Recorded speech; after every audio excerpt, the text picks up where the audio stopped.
Bienvenidos a una nueva inmersión. Hoy vamos a adentrarnos en la vida y obra de un personaje que seguro que a todos les suena, Karl Marx. Mm. Recibimos unos documentos históricos fascinantes sobre él y bueno, la verdad es que estoy deseando explorarlos juntos. Sí, Para desentrañar un poco quién se esconde tras este nombre que admitámoslo a veces se usa más como arma arrojadiza que como referente intelectual. tienes toda la razón. Es fácil quedarse con la imagen de Marx como un símbolo de revoluciones y protestas, pero su historia personal y la profundidad de su pensamiento van mucho más allá. Exacto, más allá de las estatuas y las consignas, ¿quién era realmente Karl Marx? ¿Qué le llevó a desarrollar ideas tan radicales? Prepárense porque la historia de este hombre es de todo menos convencional. Desde luego, y para comprenderlo bien es crucial situarlo en su contexto histórico. Claro. Imaginemos la Europa del siglo XIX, un continente convulso sacudido por revoluciones, el auge de la industria y cambios sociales sin precedentes. Ah, Marx intentó dar sentido a todo este torbellino. Y hablando de contexto, empecemos por su propia vida. Los documentos que nos enviaste mencionan que nació en Treveris, en una familia judía que se convirtió al luteranismo. Un detalle muy revelador, la Prusia del siglo XIX era un crisol de tensiones religiosas y sociales. Esa conversión familiar ya nos habla de un entorno complejo de la necesidad de adaptación en una época turbulenta. Y dentro de ese entorno, Marx destaca desde joven, por su brillantez intelectual, se empapa de filosofía clásica, estudia derecho. Bien. Pero su camino no fue precisamente recto. Para nada, aunque apuntaba a una prometedora carrera académica, sus ideas consideradas demasiado radicales le cierran las puertas de la universidad. Imagínate un genio como Marx rechazado por el sistema que él mismo criticaría más adelante. ¿Qué hace entonces? Se rinde. Para nada. En absoluto se lanza de cabeza al periodismo y al activismo político, convirtiéndose en un agitador de conciencias. Es importante recordar que Marx no era un teórico aislado en una torre de marfil, sino un hombre comprometido con las luchas de su tiempo. Y en ese camino encuentra un compañero de viaje que será fundamental, Friedrich Engels. Una alianza crucial. Engels, proveniente de una familia industrial, le aporta a Marx una comprensión profunda del sistema capitalista desde dentro. Juntos forman un tándem intelectual que cambiará la historia del pensamiento. Y juntos escriben El Manifiesto Comunista en 1848, un auténtico bombazo que sacudió los cimientos de Europa. ¿Recuerdas esa frase inicial tan potente? Un fantasma recorre Europa, el fantasma del comunismo. Imposible olvidarla, era una declaración de intenciones, una llamada a la acción que combinaba teoría y praxis Marx. Y Engels argumentaban que la historia de la humanidad se basaba en la lucha de clases y que el capitalismo, con sus contradicciones, estaba destinado a ser superado. Y claro, semejantes ideas no gustaron a todo el mundo. Marx se ve obligado a exiliarse viviendo en la pobreza y en constante movimiento Londres se convierte en su último refugio. Es increíble pensar en la fuerza de voluntad de este hombre. A pesar de las dificultades, nunca dejó de escribir, de analizar, de luchar por sus ideas, y es en Londres donde se dedica en cuerpo y alma a su obra magna, El Capital, una obra monumental donde disecciona el funcionamiento del sistema capitalista. Y aquí es donde para mí la cosa se pone realmente interesante en el Capital. Marx introduce conceptos como la teoría del valor trabajo, la explotación del proletariado, la acumulación del capital, ideas que a primera vista pueden parecer complejas, pero que son claves para entender su crítica al capitalismo. Sin duda, y para comprenderlas mejor, quizás debamos empezar por la base. El materialismo histórico. Marx no se queda en la filosofía abstracta, sino que analiza cómo las condiciones materiales de la vida, como la forma en que producimos los bienes, moldean nuestras ideas y nuestra sociedad. Vale, entiendo, no se trata solo de ideas flotando en el aire, sino de cómo la realidad material influye en todo, pero ¿cómo se conecta esto con la crítica al capitalismo? El capitalismo, según Marx, se basa en una contradicción fundamental. La lucha de clases no es una simple batalla entre buenos y malos, sino una tensión inherente al sistema. Por un lado tenemos a los capitalistas propietarios de los medios de producción, por otro a los trabajadores que solo poseen su fuerza de trabajo. Ya veo por dónde vas, y esa tensión, según Marx, genera explotación. Pero ¿cómo se materializa esa explotación? Aquí es donde entra la teoría del valor trabajo, ¿verdad? Exactamente, Marx argumenta que el valor de un producto se basa en la cantidad de trabajo humano invertido en él. Pero en el capitalismo los trabajadores no reciben el valor total de su trabajo, sino solo una parte en forma de salario. La diferencia, la plusvalía, es apropiada por el capitalista. Espera, necesito un ejemplo para visualizarlo mejor. Claro, imagina una costurera que trabaja en una fábrica textil en una jornada laboral, produce varias prendas de ropa que en el mercado se venderán por un valor total de, digamos, 100 euros. Sin embargo, ella solo recibe un salario de 20 euros por su trabajo. La diferencia de 80 euros es la plusvalía que se queda el dueño de la fábrica. Ajá. Ahora lo entiendo mejor, la plusvalía es, digamos, el beneficio del capitalista que se obtiene gracias al trabajo de la costurera, pero que no se le retribuye de forma justa. Exacto, y para Marx esta explotación es la raíz de las desigualdades y las injusticias sociales que vemos en el sistema capitalista. Entonces, siguiendo este razonamiento, el capitalismo se basa en un sistema que beneficia a unos pocos a costa del trabajo de la mayoría.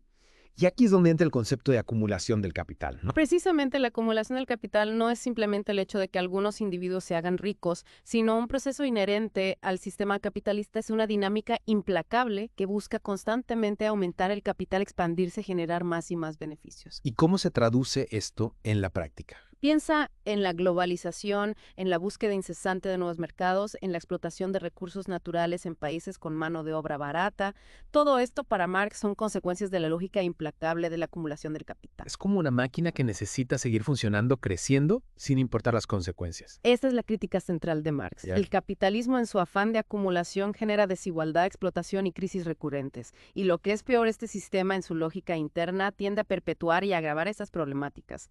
Es una visión bastante crítica sin duda, pero ¿cómo se explica que a pesar de todo el capitalismo haya sobrevivido hasta nuestros días? ¿Acaso Marx se equivocó en sus predicciones? Esa es una pregunta que abordaremos en la siguiente parte de nuestra inmersión, pero antes de avanzar, ¿te has fijado en algo curioso en los documentos que tenemos sobre Marx? Pues ahora que lo dices, sí he leído que incluso entre los propios seguidores de Marx había debates y diferentes interpretaciones de sus ideas. Exacto. Y eso nos lleva a un punto crucial. El marxismo no es un dogma monolítico, sino un cuerpo de pensamiento vivo en constante evolución y con múltiples ramificaciones. Qué interesante. Entonces no se trata de seguir a Marx al pie de la letra, sino de usar sus ideas como herramientas para analizar la realidad y quizá transformarla. Precisamente. Y esa es la tarea que nos deja a nosotros como herederos de su legado intelectual. De acuerdo, pues si te parece bien, dejemos aquí la primera parte de nuestra inmersión en el mundo de Karl Marx. Hemos repasado su vida, su contexto histórico y algunas de sus ideas más importantes como el materialismo histórico, la lucha de clases, la teoría del valor-trabajo y la acumulación del capital. Un buen punto de partida para adentrarnos en la próxima parte en las diferentes interpretaciones de su obra y su impacto en el siglo XX. No os lo perdáis. Retomamos nuestra inversión en el mundo de Karl Marx. Habíamos dejado la primera parte hablando de la diversidad de interpretaciones que ha generado su obra. Es fascinante pensar que incluso entre sus propios seguidores hay matices y debates. No es un club de fans con una única forma de entenderlo. Para nada, de hecho, se dice que el propio Marx en un momento dado afirmó: "Yo no soy marxista". Con esto quería distanciarse de las visiones dogmáticas o simplistas que algunos atribuían a su pensamiento. Qué irónico. El padre del marxismo negando ser marxista. ¿Qué intentaba decir con eso? Lo que Marx quería enfatizar es que sus ideas no debían tomarse como verdades absolutas, sino como herramientas para analizar una realidad cambiante. No se trata de aplicar fórmulas mágicas, sino de usar su método para comprender y transformar el mundo. Entiendo. No es un dogma, sino un punto de partida para el análisis crítico. Y si hablamos de cambios, el siglo XX fue un hervidero de revoluciones y movimientos sociales que en mayor o menor medida se inspiraron en el pensamiento de Marx. Sin duda, la Revolución Rusa de 1917, la Revolución China de 1949, la Revolución Cubana de 1959, todos estos eventos, a pesar de sus particularidades y diferencias, tuvieron como telón de fondo las ideas de Marx sobre la lucha de clases, la necesidad de un cambio radical y la posibilidad de construir una sociedad más justa. Claro, porque adaptar las ideas de Marx a la realidad de cada país no era tarea fácil. Cada revolución tuvo sus propios líderes, sus propias estrategias, sus propias contradicciones. Exacto. Los intentos de construir sociedades socialistas a partir del pensamiento de Marx se encontraron con enormes desafíos. La construcción de un nuevo sistema económico, la gestión de las tensiones internas, las presiones externas no fue un camino sencillo, y los resultados, como sabemos, fueron diversos. Y también hay que tener en cuenta las críticas que ha recibido el marxismo a lo largo del siglo XX.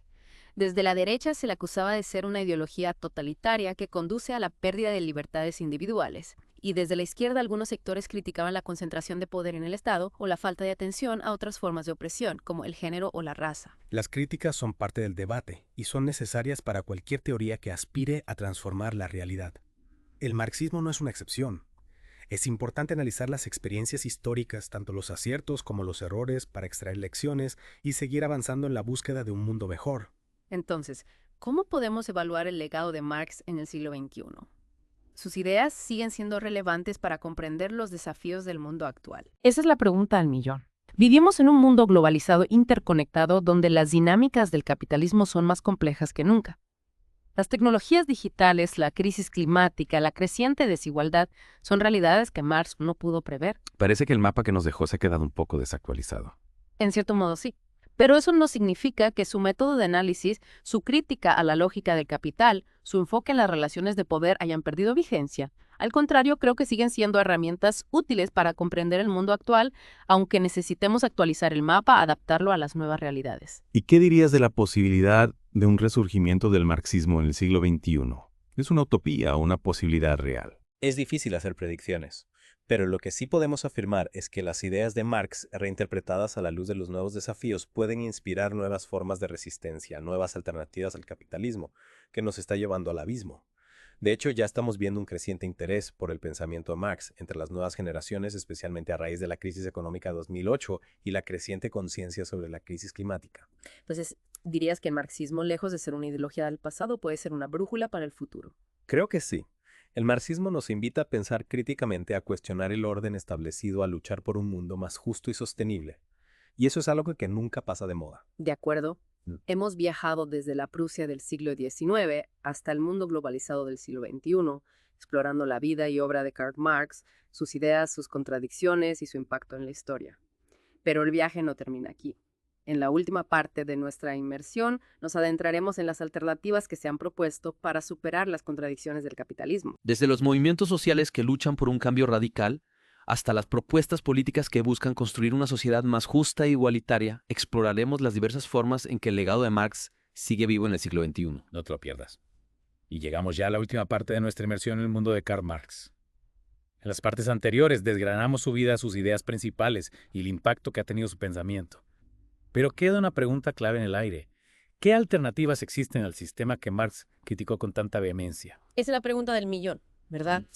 Porque si bien Marx diseccionó las contradicciones del capitalismo, también nos dejó pistas sobre posibles caminos para construir un mundo más justo. Exacto. No se limitó a diagnosticar la enfermedad, por así decirlo, sino que también apuntó hacia posibles curas.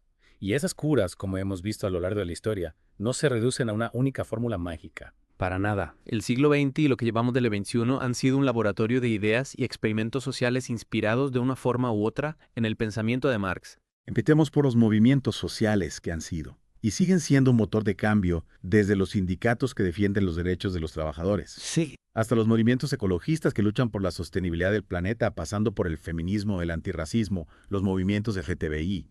Todos ellos, aunque con sus propias características y reivindicaciones, comparten una crítica al sistema capitalista y una voluntad de transformación social. Y en muchos casos se inspiran en las ideas de Marx sobre la lucha de clases, la solidaridad y la necesidad de un cambio radical. Es decir, que las ideas de Marx no se han quedado encerradas en los libros, sino que han permeado en las luchas concretas de la gente. Exactamente. Y eso demuestra la vitalidad del pensamiento de Marx. No es un dogma fosilizado, sino un conjunto de ideas que se enriquecen y se renuevan constantemente en el diálogo con la praxis, con la realidad social. Y en el ámbito político, ¿qué alternativas se han planteado a partir del pensamiento de Marx? Ahí tenemos un espectro amplio con diferentes grados de influencia marxista. Por un lado tenemos los partidos socialistas y comunistas que a lo largo del siglo XX llegaron al poder en diversos países con resultados muy dispares. Claro, porque la construcción de un Estado socialista a partir de las ideas de Marx no es una tarea sencilla. Cada país tiene sus propias particularidades, sus propios desafíos. Sin duda. Y también hay que tener en cuenta las tensiones internas dentro del propio movimiento socialista, las diferentes interpretaciones del marxismo, las dificultades para conciliar la democracia con la revolución. Y más allá de los partidos políticos, también existen otras experiencias que buscan construir alternativas al capitalismo desde una perspectiva más local, más comunitaria. Sí, como las experiencias de autogestión obrera en fábricas y empresas recuperadas donde los trabajadores toman el control de los medios de producción y gestionan la empresa de forma democrática, o las propuestas de economía colaborativa, consumo responsable de crecimiento, que buscan romper con la lógica del consumo masivo y la acumulación de capital. Es un abanico de opciones muy diverso que va desde la toma del poder estatal hasta la transformación de las relaciones económicas desde la base.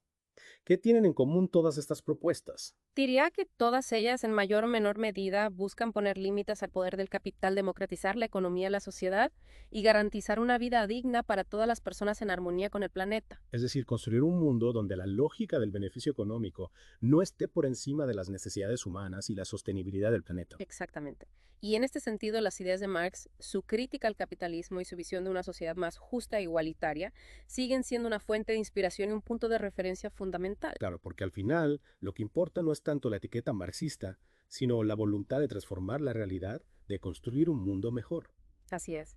Y en este camino, la obra de Marx, con sus aciertos y sus errores, nos ofrece un legado invaluable, un conjunto de herramientas conceptuales, un método de análisis, una visión utópica que puede servirnos de guía en la lucha por un futuro más justo y sostenible. Hemos llegado al final de nuestra inmersión en la vida y obra de Karl Marx. Un viaje apasionante que nos ha llevado desde la Prusia del siglo XIX hasta el mundo globalizado del siglo XXI, explorando sus ideas, sus contradicciones y su legado. Y aunque cerramos esta inmersión, el debate sobre Marx, sobre la vigencia de sus ideas, sobre las alternativas al capitalismo, sigue abierto. Un debate que nos interpela a todos y nos invita a reflexionar sobre el mundo en que vivimos y el mundo que queremos construir. Porque, como decía Marx, los filósofos no han hecho más que interpretar de diversos modos el mundo, pero de lo que se trata es de transformarlo. Y esa transformación empieza por cada uno de nosotros, por nuestra capacidad de pensar críticamente, de cuestionar el orden establecido y de luchar por un futuro más justo, más igualitario y más sostenible.